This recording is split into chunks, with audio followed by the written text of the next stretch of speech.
ఈరోజు ఎంఆర్పీఎస్ వ్యవస్థాపక దినోత్సవం సందర్భంగా మానకొండూరు మండల కేంద్రంలో ర్యాలీలో పాల్గొని అంబేద్కర్ విగ్రహానికి పూలమాలలు వేసిన మానకొండూరు మాజీ శాసనసభ్యులు మాజీ ప్రభుత్వ విప్ ఆరేపల్లి మోహన్, ఎంఆర్పీఎస్ నాయకులు కొండ్ర సంపత్, జరిపోతుల సునీల్, సింగిల్ విండో మాజీ చైర్మన్ జీడి శ్యామ్ సుందర్, తాజుద్దీన్ పాషా, ఆరేపల్లి సుమన్, మోదంపల్లి బాబు, కొండ్ర శంకర్, గసకంటి సంపత్, మోదంపల్లి సాగర్, వాసాల సాయి, మండల ఎంఆర్పీఎస్ నాయకులు పాల్గొన్నారు.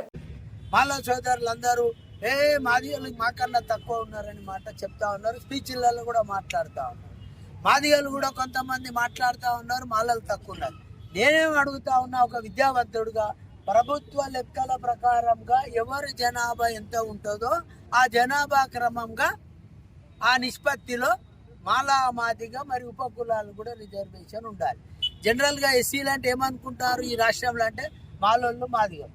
నేను అడుగుతా ఉన్నాను, సిన్ని మాదిగని సంగతి ఏంది, మాస్టర్ల సంగతి ఏంది, బుడిగ జంగాలేదు ఏంది?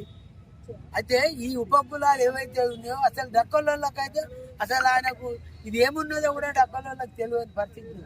నేను అడుగుతా ఉన్నాను, చాలా మంది మేధావులు మాలోళ్ళు మాదిగోళ్ళని కూడా అడుగుతా ఉన్నా, మీరు ప్రైవేట్లో రిజర్వేషన్ కావాలి, ప్రైవేట్ కంపెనీలలో ప్రైవేట్ వ్యవస్థలో మాకు రిజర్వేషన్ కావాలని ఒక పోరాటం చేయాలి.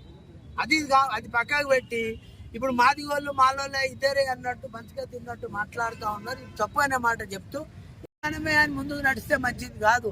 మన తర్వాత రాబోయే తరానికి కూడా న్యాయం చేయాలంటే ఎవరైతే రాజకీయంగా కొంత అనుభవం ఉన్నదో అనుభవించిండ్రో అలాంటి వ్యక్తులు కింది వారి గురించి ఆలోచన చేసి మనలో రాని వారు పొందే విధంగా కూడా ప్రయత్నం చేయాలి, ఆ దిశగా సహకరించాలన్న మాట చెప్తూ మందకృష్ణ మాదిగ గారికి ఈ సందర్భంగా ఘనంగా అభినందనలు తెలియజేస్తా ఉన్నాం. వారి పోరాట ఫలితం మరి నాడు రాజ్యాంగ స్ఫూర్తి ఫలితం బాబాసాహెబ్ అంబేద్కర్ యొక్క ఆలోచన విధానం వర్ధిల్లాలని స్లోగన్లు ఇస్తూ ఉంటారు మనోళ్ళు. అంబేద్కర్ ఏమన్నాడు, ఎవరెంత వారికి అంత అని అన్నాడు. మహిళలు ఎంత అంటే మహిళల హక్కు ఉన్నదా లేదా, హిందువుల హక్కు